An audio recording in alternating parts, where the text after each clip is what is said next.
আসসালামু আলাইকুম viewers, Mariam kitchen থেকে আজ আবার আপনাদের সামনে হাজির হলাম নতুন আরেকটি রেসিপি নিয়ে।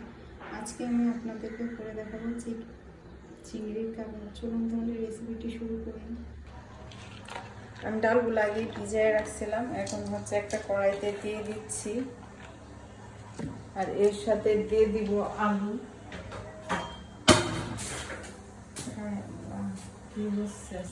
আমি আলুগুলোকে এরকম কাট করে নিচ্ছি।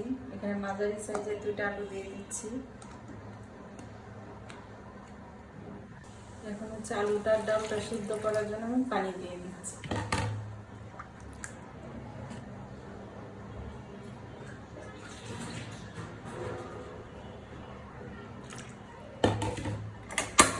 এখন আমি আলুটা ডালটা সিদ্ধ করে নেব।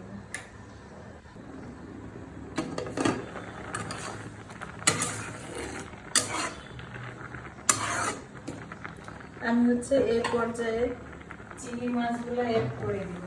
এর সাথে চিংড়ি মাছগুলোও সিদ্ধ করে নেব। আমি এখানে ছোট চিংড়িগুলো ইউজ করতেছি, আপনারা চাইলে বড়গুলো করতে পারেন।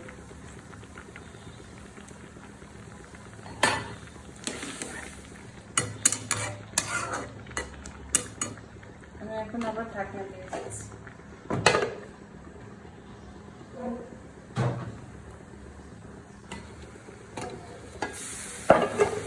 আমার সব কিছু সুন্দর করে সিদ্ধ হয়ে গেছে।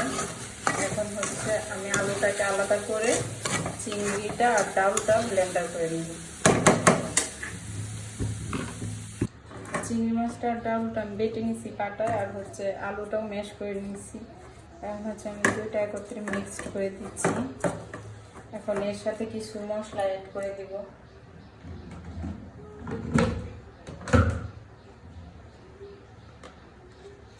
প্রথমে দিয়ে দিচ্ছি লবণ,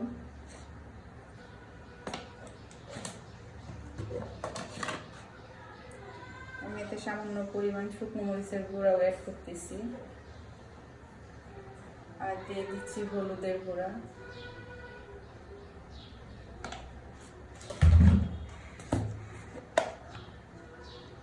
জিরার গুঁড়া,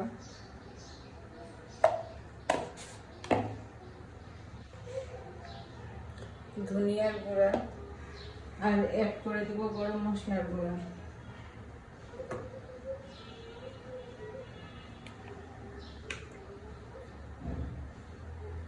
আর দিয়ে দিচ্ছি সামান্য পরিমাণ রসুন পেস্ট দিয়ে এখন এগুলাকে হাত দিয়ে ভালো করে একসাথে মিক্স করে নিচ্ছি।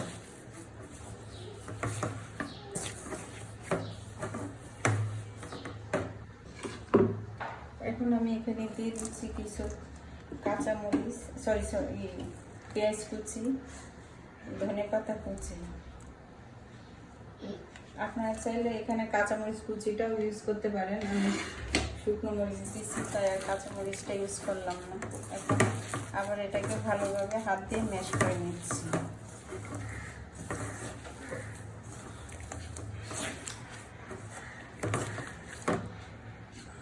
আমার মিশ্রণটা সুন্দর করে মাখা হয়ে গেছে। এখন হচ্ছে আমি হাতে অল্প একটু তেল মেখে নিয়ে এগুলাকে কাবাবের শেপ দিয়ে নিব।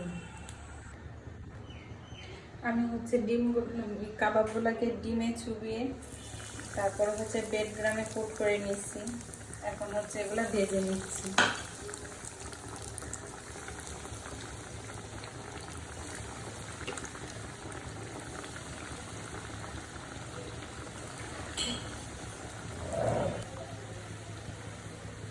আমার কাবাবগুলো হয়ে গেছে, এখন হচ্ছে আমি উঠিয়ে নিচ্ছি।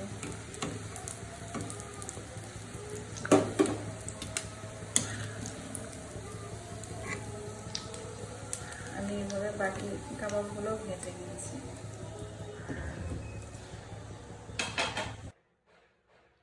আমার তৈরি হয়ে গেল চিংড়ি কাবাব। সবাই বাসায় এইভাবে ট্রাই করবেন। কেমন হয়েছে কমেন্টসে জানাবেন।